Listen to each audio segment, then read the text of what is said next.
जय हिंद दोस्तों, मेरा नाम है अरविंद कुमार शर्मा। आप देख रहे हैं शर्मा कोचिंग क्लासेस। ये सीजीपीएससी का दूसरा क्लास है छत्तीसगढ़ का, जहाँ पे हम वैदिक काल, रामायण काल और महाभारत काल के बारे में पढ़ेंगे। ये छत्तीसगढ़ प्राचीन इतिहास में इंपॉर्टेंट टॉपिक है स्टूडेंट, जो कि मैं आपको क्लियर कर रहा हूँ। वैदिक काल में छत्तीसगढ़ का क्या विवरण है, रामायण काल में क्या विवरण है, महाभारत काल में क्या विवरण है, या महाजनपद काल में क्या विवरण है छत्तीसगढ़ का, ये आपको समझ आएगा। ठीक है। और याद रखिए, ये जो टॉपिक्स होते हैं ये बहुत ही इंपॉर्टेंट टॉपिक होते हैं। इसको आराम से समझना, क्योंकि इसी के समझने से आपको बहुत कुछ चीज़ें नॉलेज में मिलने वाली है बच्चों। ठीक है। और ये जो क्लास है ये व्यापम के बच्चों के लिए भी काम आएगा और पीएससी के बच्चों के लिए भी काम आएगा, पर हम पीएससी के लेवल में लेके चल रहे हैं ताकि व्यापम भी इसमें कवर हो जाए। जैसे कि आप देख रहे हैं वैदिक काल, आपने बहुत बार पढ़ा होगा वैदिक काल। छत्तीसगढ़ का वैदिक काल कैसा रहा है? तो छत्तीसगढ़ का वैदिक काल कैसा रहा है कि याद रखना कि वैदिक काल में छत्तीसगढ़ का कहीं भी विवरण देखने को नहीं मिला है, कहीं भी। है ना? मतलब इसमें लिखा है कि प्रारंभिक वैदिक काल और पूर्व की वैदिक सभ्यताओं की जानकारी देने के लिए ग्रंथ ऋग्वेद में छत्तीसगढ़ के संबंधित कोई जानकारी नहीं मिलती है। मतलब ऋग्वेद से ही संबंध है इनका। ऋग्वेद में छत्तीसगढ़ का कोई भी विवरण उपलब्ध नहीं है। ये सवाल कई बार एग्जाम में आया है, क्या ऋग्वेद में छत्तीसगढ़ का कोई विवरण है? तो नहीं है, इस बात को याद रखना। कोई भी संबंधित जानकारी नहीं मिली। और इसमें विंध्य पर्वत और नर्मदा नदी का भी उल्लेख नहीं है। याद रखना, ऋग्वेद में इनका उल्लेख नहीं है। तो कह सकते हैं कि वैदिक काल में मतलब कुछ जगहों पे, है ना, छत्तीसगढ़ का विवरण है ही नहीं। इस बात को समझना। और सवाल ऐसे ही बनते हैं स्टूडेंट, इसमें समझना बच्चों। उत्तर वैदिक काल में देश के दक्षिण भाग से संबंधित विवरण मिलने लगते हैं। उत्तर वैदिक काल में, पूर्व वैदिक काल में तो बिल्कुल ये संभावना थी ही नहीं। उत्तर वैदिक काल में दक्षिण भाग में कुछ संबंधित विवरण मिलने लगते हैं, क्योंकि हम दक्षिण कौशल में आते हैं, सीजी है ना पहले। ठीक है, इसलिए याद रखिए हल्का फुल्का विवरण वहां पे देखने को मिलते हैं। इसी में एक और पॉइंट दिखते हैं, सतपथ ब्राह्मण पूर्व एवं पश्चिम में स्थित समुद्र का उल्लेख मिलता है। सतपथ ब्राह्मणों में पूर्व एवं पश्चिम में स्थित समुद्रों का उल्लेख मिलता है। यहां भी क्लियर नहीं किया कि छत्तीसगढ़ का कोई विवरण है कि नहीं। सतपथ ब्राह्मण में मिलता तो है, पर पूर्व पश्चिम में समुद्रों का उल्लेख मिलता है, और जबकि आपको पता है कि छत्तीसगढ़ के आसपास कोई भी समुद्र नहीं है ना। ठीक है, इस चीज को समझते हो आप। ठीक है, अब यहां पे आइए, कौशितिक उपनिषद में विंध्य पर्वत का नाम उल्लेख मिलता है। कौशितिक उपनिषद, कौशितिक उपनिषद में विंध्य पर्वत का नाम उल्लेख मिलता है। अभी क्या होता है कौशितिक उपनिषद, मैं समझाऊंगा, समझना। ठीक है, क्या होता है देखेंगे इसमें। देखिए, कौशितिक उपनिषद क्या होता है, ये ब्राह्मणों का उपनिषद है। इसका पूरा नाम होता है ब्राह्मणों उपनिषद। कौशितिक उपनिषद का ये पूरा नाम है। यह एक ऋग्वेदिक उपनिषद है। यह कौशितिक उपनिषद के कौशितिक ब्राह्मणों का अंश है स्टूडेंट। ठीक है, तो एक ऋग्वेदिक उपनिषद है, इसमें विंध्य पर्वत का उल्लेख है। तो याद करके चलेंगे, एग्जाम में सवाल इसी टाइप से आएगा, क्योंकि ये थोड़ा सा कठिन वर्डों को मैंने लिया है ताकि आप लोगों को कुछ चीज समझ आए। कठिन को लेने का तात्पर्य क्या होता है कि आप लोगों को चीज समझ आए। आप यहां से समझ सकते हैं कि आपके एग्जाम में क्या होगा। सवाल पूछा जाएगा कि ऋग्वेद में छत्तीसगढ़ का उल्लेख मिलता है या नहीं, तो नहीं मिलता, नहीं मिलता बच्चों, इस बात को याद रखना। आपके एग्जाम में यहां से यही सवाल आ सकता है, या तो सीजीपीएससी प्री में आ सकता है या व्यापम में। उससे ज्यादा अंतर नहीं पूछेगा, और आपको ज्यादा पढ़ने की भी जरूरत नहीं। इसमें पढ़ने लायक चीज है रामायण काल और महाभारत काल। अगर प्राचीन छत्तीसगढ़ देखा जाए तो रामायण काल और महाभारत काल से बहुत सारे क्वेश्चन एग्जाम में आए हैं, पर ये पढ़ना भी जरूरी है। अगर हम लाइन से टॉपिक तैयारी कर रहे हैं तो ये टॉपिक भी पढ़ना आपको जरूरी है स्टूडेंट। ठीक है, इसमें देखेंगे समवर्तिक वैदिक साहित्य में नर्मदा का उल्लेख रेवा के रूप में मिलता है। समवर्ती वैदिक साहित्य में, मतलब समान वैदिक साहित्य में नर्मदा का उल्लेख रेवा के रूप में मिलता है। ठीक है, नाम उसका रेवा है। और महाकाव्यों में इस क्षेत्र का पर्याप्त उल्लेख मिलता है। महाकाव्य में, अब महाकाव्य कौन कौन से हैं? महाभारत है, रामायण है, ये सब महाकाव्य में आते हैं। ठीक है, उल्लेख मिलता है, पर अभी हम इसको आगे जब जानेंगे रामायण काल, महाभारत काल, तब आप समझ पाएंगे कि छत्तीसगढ़ का जो मुख्य उल्लेख है वो कहां कहां अपने को आपको देखने को मिलता है। तो दिमाग में इसको अच्छे से बैठा के चले। ऋग्वेद में छत्तीसगढ़ का कोई भी विवरण नहीं है। कौशिक उपनिषद में भी नहीं है, जो कि ऋग्वेदिक उपनिषद है, और शतपथ ब्राह्मण में भी नहीं है। इस चीज को याद रखना, कोई भी गलती नहीं करना। महाकाव्यों में है, रामायण महाभारत में है, पर ऋग्वेद में इसका कोई भी उल्लेख आपको देखने को नहीं मिलता, और यही आपके क्वेश्चन में एग्जाम में पूछा जाएगा। ठीक है, आगे चलते हैं। अब आते रामायण काल, जो कि प्राचीन, अगर हम प्राचीन छत्तीसगढ़ पढ़ रहे हैं, छत्तीसगढ़ का प्राचीन इतिहास पढ़ रहे हैं, तो रामायण काल क्योंकि महत्वपूर्ण भूमिका निभाती है। और इस टॉपिक को आराम से समझना बच्चों, ये टॉपिक बहुत इंपॉर्टेंट है। रामायण काल रामायण से ज्ञात होता है कि राम की माता कौशल्या राजा भानुमंत की पुत्री थी। मतलब राम की माता कौन थी? कौशल्या थी। वो किसकी बेटी थी? वो भानुमंत की बेटी थी। और भानुमंत का कोई पुत्र नहीं था, सिर्फ कौशल्या उसकी बेटी थी, और वो राम की माता थी। ठीक है, और कौशल्या का विवाह राजा दशरथ, अयोध्या के राजा दशरथ के साथ हुआ। आगे समझाऊंगा मैं। ये कौशल खंड नामक एक अप्रकाशित ग्रंथ से जानकारी मिलती है। इसका प्रकाशन नहीं हुआ है, बस जानकारी यहीं से ली गई है। विंध्य पर्वत के दक्षिण में नागपतन के पास कौशल नामक एक शक्तिशाली राजा था। इसी के नाम पर इस क्षेत्र का नाम कौशल पड़ा। याद रखना, दक्षिण कौशल कहते हैं, छत्तीसगढ़ को हम दक्षिण कौशल कहते भी है। तो वहां पे क्या था कि एक शक्तिशाली राजा था, कौशल नामक एक शक्तिशाली राजा था, जिसके पुत्र कौन थे? भानुमंत थे। याद रखना, कौशल राजा के पुत्र थे भानुमंत, जो कि मैं आगे समझाऊंगा। पर याद रखिए, राम की मां कौशल्या थी, और कौशल्या के पिता थे भानुमंत, और भानुमंत की सिर्फ कौशल्या उनकी बेटी थी, उनका कोई पुत्र नहीं था। और कौशल्या की शादी राजा अयोध्या के राजा दशरथ के साथ हुई। आगे भी है, समझ रहा हूं मैं, है ना, समझेंगे इस पॉइंट को। राजा कौशल के वंश में भानुमंत नामक एक राजा हुआ। मतलब राजा कौशल के पुत्र थे भानुमंत, जिसकी पुत्री का विवाह, मतलब भानुमंत की पुत्री थी कौशल्या। कौशल्या का विवाह अयोध्या के राजा दशरथ के साथ हुआ। भानुमंत का कोई पुत्र नहीं था, सिर्फ उसकी बेटी थी। कौन थी? कौशल्या। अतः कौशल छत्तीसगढ़ राज्य राजा दशरथ को प्राप्त हुआ। सीधे सीधे राजा दशरथ को छत्तीसगढ़ राज्य प्राप्त हुआ था। इस बात को समझिए स्टूडेंट। तो सवाल कई बार यहां से पूछे गए हैं कि कौशल्या किसकी पुत्री थी? तो भानुमंत की पुत्री थी, भानुमंत की। ठीक है, इसको याद रखना। कौशल्या का विवाह किससे हुआ? तो अयोध्या के राजा दशरथ से हुआ, और उनके पुत्र कौन थे? राम भगवान थे। इस बात को याद रखना, यहां से कोई भी बच्चा मिस्टेक नहीं करना। सवाल यहीं से कई बार आए हैं।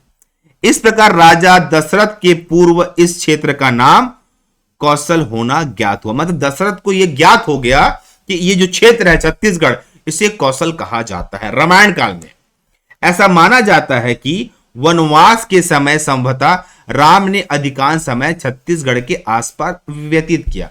ऐसा माना जाता है, लोगों से सुना गया है कि राम ने अपने 14 वर्ष के वनवास के समय ज्यादा समय छत्तीसगढ़ के आसपास बिताया। सिरपुर, शिवनारायण, है ना, आपका खैरौद, इन जगहों पे भगवान राम आए थे, ऐसा माना जाता है। ठीक है, जैसे कि मैं बता दे रहा हूं, स्थानीय परंपरा के अनुसार शिवनारायण, खैरौद आदि स्थानों को राम कथा से संबंध माना जाता है, कि उनका संबंध माना जाता है। शिवनारायण और खैरौद, यहां पे राम आए थे, ऐसा माना जाता है। ठीक है, तो सवाल पूछा जा सकता है कि रामायण काल में भगवान राम का कहां कहां पे निवास रहा है, या कहां कहां पे उन्होंने वनवास काटा है। तो शिवनारायण और खैरौद, यहां पे राम कथा द्वारा बोला गया है कि यहां पे ये राम भगवान आए थे, श्री राम भगवान। लोक विश्वास के अनुसार श्री राम द्वारा सीता मां का त्याग किया गया। बिल्कुल त्याग किया गया, सीता मां का त्याग किया गया। त्याग देने के बाद हमारे छत्तीसगढ़ में एक जगह है तुरतुरिया, जो कि सिरपुर के समीप है। वहां पे स्थित महर्षि वाल्मीकि ने अपने आश्रम में शरण दी सीता माता को। मतलब जैसी राम भगवान ने सीता मां का त्याग कर दिया, तो तुरतुरिया एक जगह है सिरपुर के समीप, वहां पे महर्षि वाल्मीकि जी ने माता को शरण दी और वहीं पे हुआ लव और कुश का जन्म, जो कि राम भगवान के दो पुत्र माने जाते हैं मतलब 100% है भाई, माने जाते हैं मतलब नहीं, लव और कुश का जन्म वहां माना जाता है। तो याद रखिए सवाल यहां भी पूछा गया है कि किसने सीता मां को अपने आश्रम में शरण दी? महर्षि वाल्मीकि ने, ठीक है। और पुत्रों के नाम तो सबको पता है। कहां पे था? तुरतुरिया, जो कि सिरपुर के समीप है ये आश्रम, इस बात को याद रखना। श्री राम के पश्चात उत्तर कौशल के राजा उनके ज्येष्ठ पुत्र लव बने। कहने का मतलब समझिए, बड़ा पुत्र था लव और छोटा पुत्र था कुश, उसको अनुज बोले। तो उत्तर कौशल में मिला लव को, जिसकी राजधानी थी सावस्त्री, और अनुज था कुश को दिया गया दक्षिण कौशल। जो अनुज है छोटा भाई है, कुश को दिया गया दक्षिण कौशल, जिसकी राजधानी बनी कुस्थली, ठीक है। तो यहां से कई बार आपके एग्जाम में सवाल पूछे गए हैं कि लव को कौन सी जगह दी गई उत्तर कौशल और कुश को कौन सी जगह दी गई दक्षिण कौशल। कभी कभी राजधानी भी पूछा गया है। तो याद रखिए कि रामायण काल है जो बहुत इंपॉर्टेंट है, कि रामायण काल में समझना, रामायण काल में जब भगवान राम द्वारा सीता मां का त्याग कर दिया गया, तो ये सवाल कई बार पूछा गया है कि सीता मां को किसने शरण दी? महर्षि वाल्मीकि ने। कहां दी? तुतुरिया, ये कहां पे? सिरपुर के समीप है। उनके दो पुत्र का जन्म वहीं हुआ, लव कुश का। लव को दिया गया उत्तर कौशल और कुश को दिया गया दक्षिण कौशल। तो ये सवाल कई बार आपके एग्जाम में आए हैं, आराम से समझेंगे, एक कथा के रूप में समझेंगे, चीजें आप लोगों को याद हो जाएगी, ठीक है। आगे चलते, अब आते महाभारत काल। ये महाकाव्य है ना, रामायण महाभारत, ये महाकाव्य में आते हैं। महाभारत काल, अब महाभारत काल में दक्षिण कौशल को, छत्तीसगढ़ को क्या कहा जाता था? तो महाभारत में इसी क्षेत्र का उल्लेख सहदेव द्वारा जीते गए राज्यों में प्रकौशल के रूप में मिलता है। मतलब छत्तीसगढ़ को प्रकौशल कहा गया, इस बात को याद रखना। और बस्तर के अरण्य क्षेत्र को कांतर कहा जाता है। बस्तर के अरण्य क्षेत्र को कांतर कहा जाता है, इस बात को याद रखना। और कर्ण द्वारा विजय की गई दिग्विजय में कौशल जनपद का नाम मिलता है। अगर यहां पे समझना चाहे तो छत्तीसगढ़ को प्रकौशल, क्या बोला गया? प्रकौशल और कौशल, ये वर्ड आपको मिलेंगे महाभारत काल के समय, ठीक है। और बस्तर को जो अरण्य क्षेत्र क्या होता है? वन क्षेत्र। अरण्य क्षेत्र का मतलब होता है वन क्षेत्र को कांतर कहा गया। तो इस चीज को भी याद रखना। ये याद रखना, यहां पे हम जब प्राचीन इतिहास को पढ़ रहे हैं, छत्तीसगढ़ के प्राचीन इतिहास को हम जब जान रहे हैं, तो छत्तीसगढ़ इन समय पे क्या क्या थे, इनका नाम क्या क्या था, क्या क्या लिया गया, ये टॉपिक पे दिया गया, ठीक है। तो याद रखिए, नाम से सवाल आता है कि प्रकौशल कब कहा गया, बस्तर को क्या कहा गया, है ना। इस चीज को समझना, ये समझाने की कोशिश में यही कर रहा हूं कि नाम से सवाल पूछता है स्टूडेंट, ठीक है। अब राजा नल ने दक्षिण दिशा का मार्ग बनाते हुए विंध्य के दक्षिण में कौशल राज्य का उल्लेख किया। मतलब राजा नल ने भी किया कि दक्षिण कौशल राज्य है, मतलब छत्तीसगढ़ को उस समय दक्षिण कौशल राज्य के नाम से जाना जाता था। और महाभारत कालीन ऋषभ तीर्थ ने भी बिलासपुर जिले में शक्ति के निकट गुंजी नामक स्थान को समकृत किया है। कहने का मतलब, जो महाभारत कालीन ऋषभ तीर्थ थे, बिलासपुर जिले के शक्ति के निकट गुंजी नामक स्थान को समकृत किया, मतलब हाईलाइट किए। मतलब छत्तीसगढ़ का विवरण महाभारत काल में देखने को मिलता है अलग अलग रूपों में, इस बात को याद रखना। सवाल यहीं से आएंगे और क्वेश्चन यहीं से निकाला जाएगा स्टूडेंट, ठीक है। स्थानीय परंपराओं के अनुसार मूरध्वज और ताम्रध्वज की राजधानी मणिपुर थी, जिसका वर्तमान नाम क्या है? रत्नपुर है। और रत्नपुर कहां है? बिलासपुर के पास में है। तो याद रखिए कि हर समय अलग अलग टाइम पर भी हमारे दक्षिण कौशल छत्तीसगढ़ के नाम को महाभारत काल के समय अलग अलग नाम दिया गया। और यह सवाल पूछ सकता है, इस लाइन से सवाल आपका आ जाएगा। तो आपको याद रखना है कि पहले मणिपुर था, वो क्या बना? रत्नपुर बना, राजधानी, ठीक है। इसी प्रकार यह माना जाता है कि अर्जुन के पुत्र प्रभुवहन की राजधानी क्या थी? सिरपुर थी। क्या थी? शिरपुर थी। और शिरपुर कहाँ है? महासमुंद के पास है। तो महाभारत काल में छत्तीसगढ़ का एक अच्छा खासा विवरण देखने को मिलता है बच्चों। तो पूछ सकता है एग्जाम में सवाल, एग्जाम में सवाल यह भी पूछ सकता है कि महाभारत काल में छत्तीसगढ़ का क्या क्या नाम था, या राजा नल ने क्या नाम दिया, या मोराध्वज ताम्रध्वज की राजधानी क्या थी महाभारत काल में, या अर्जुन पुत्र की राजधानी क्या थी। इन सवालों को घुमा के ट्विस्ट करके आपको एग्जाम में पेश कर सकता है। तो पढ़ने वाले बच्चे यहां से नाम बिल्कुल याद रखेंगे, नाम भूलेंगे नहीं। नाम से सवाल पूछा जाता है स्टूडेंट, ठीक है, इस चीज को याद रखना। महाभारत काल महाकाव्यों में आता है, बहुत ही इंपॉर्टेंट टॉपिक है बच्चों, ठीक है। पौराणिक साहित्य से इस क्षेत्र के इतिहास पे विस्तृत प्रकाश पड़ता है, मतलब पौराणिक कथाएं हैं। भाई ये सब जो आप जितना भी आप सुन रहे हैं सब कथाएं तो हैं। महाभारत, ये रामायण, इन्हीं में तो ही छत्तीसगढ़ का विवरण देखने को मिल रहा है और इन्हीं से आपके एग्जाम में सवाल आता है। आगे देखते हैं।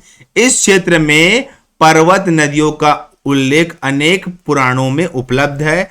इस क्षेत्र में राज्य करते हुए इक्ष्वाकुवंशियों का वर्णन भी मिलता है। इक्ष्वाकुवंशियों का वर्णन मिलता है। अब सब अलग अलग लोग हैं, सबका वर्णन देखने को मिलता है स्टूडेंट। तो मेरे हिसाब से एग्जाम पॉइंट के हिसाब से कि हम एग्जाम में क्या करें सर, अगर हम प्री की तैयारी कर रहे हैं, व्यापम की तैयारी कर रहे हैं, तो छत्तीसगढ़ के जो नाम रखे गए हैं, नाम अलग अलग लोगों के द्वारा, कौन कौन लोगों के द्वारा नाम रखे गए हैं, कर्ण के द्वारा, है ना, ठीक है, सहदेव के द्वारा, ये जो लोग नाम दिए, इन नामों को अच्छे से याद करके चले, है ना। राजा नल के द्वारा, मोरध्वज के द्वारा, है ना, अर्जुन पुत्र के द्वारा, इन नामों को अगर पढ़ के चलेंगे तो आपके एग्जाम के लिए बहुत अच्छा क्वेश्चन बना सकता है और आपको याद हो जाएगा बच्चों, ठीक है। आगे चलते हैं क्वेश्चन में, ठीक है। आगे आते हैं महाजनपद काल। ठीक है, महाजनपद काल या इसे हम बुद्ध काल कहते हैं, ये 6वीं शताब्दी के ईसा पूर्व का समय है। महाजनपद काल में भी छत्तीसगढ़ का विवरण देखने को मिलता है, क्योंकि मैं बार बार समझा दे रहा हूं कि हम छत्तीसगढ़ के प्राचीन इतिहास को पढ़ रहे हैं कि पुराना इतिहास में छत्तीसगढ़ का नाम कहां कहां पे उल्लेख हुआ और कहां कहां पे यूज हुआ और कहां कहां पे उनके नामों को लिया गया, ये पढ़ रहे हैं। इसको पढ़ना बहुत जरूरी है बच्चों। भारतीय इतिहास की 6वीं शताब्दी के ईसा पूर्व का विशेष महत्व है। 6वीं शताब्दी में, क्योंकि इसी समय भारत पर व्यवस्थित इतिहास मिलता है। आप जो आज इतिहास देखते हो, पढ़ते हो, वो इसी टाइम का सुव्यवस्थित इतिहास है। पहले इतिहास सुव्यवस्थित नहीं था। प्रागैतिहासिक काल में लोग तो थे पर लिखने की कला नहीं थी, राइटिंग नहीं थी। इस समय आके व्यवस्थित हो गया था। इसी के साथ बुद्ध और महावीर का काल आया। भगवान गौतम बुद्ध का काल आया, महावीर जैन का काल आया और ये बहुत ज्यादा एक्सपांड हुआ। और इसी काल में छत्तीसगढ़ भी कहीं ना कहीं टकराया जरूर। इसमें देश के अनेक जनपद और महाजनपद में विभक्त कर दिए। बिल्कुल, देश को जनपद और महाजनपद में विभक्त किया गया। छत्तीसगढ़ का वर्तमान क्षेत्र दक्षिण कौशल के नाम से एक पृथक प्रशासनिक इकाई था। उस समय देखो, दक्षिण कौशल, महाजनपद काल में दक्षिण कौशल के नाम से एक प्रशासनिक इकाई था हमारा छत्तीसगढ़। इस बात को भी याद रखना।